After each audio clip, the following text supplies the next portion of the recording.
কাজী নজরুল ইসলাম ছিলেন বিংশ শতাব্দীর প্রথম দিকের একজন প্রভাবশালী বাঙালি কবি, সঙ্গীতজ্ঞ ও দার্শনিক। তিনি 11 জ্যৈষ্ঠ 13 বঙ্গাব্দে 54 মে 58 খ্রিস্টাব্দ পশ্চিমবঙ্গের বর্ধমান জেলার চুরুলিয়া গ্রামে জন্মগ্রহণ করেন। তার পিতার নাম কাজী ফকির আহমেদ এবং মাতার নাম জাহেদা খাতুন।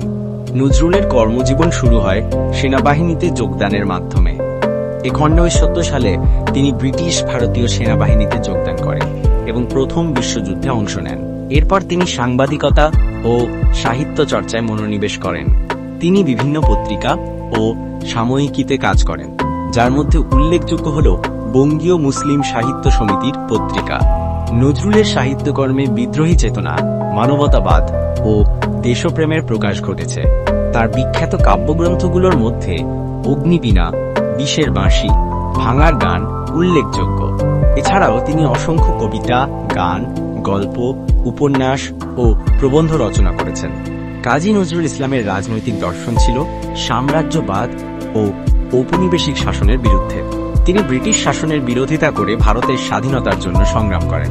তার কবিতা ও গানগুলোতে পরাধীনতার শৃঙ্খল ভাঙার আহ্বান ধ্বনিত হয়েছে। নজরুল ছিলেন একজন প্রতিভাবান সঙ্গীতজ্ঞ। তিনি প্রায় 3000 গান রচনা ও সুরারোপ করেছেন, যা নজরুল সঙ্গীত নামে পরিচিত। তার গানগুলোতে প্রেম, ভক্তি ও বিদ্রোহের সুর একাকার হয়ে গেছে।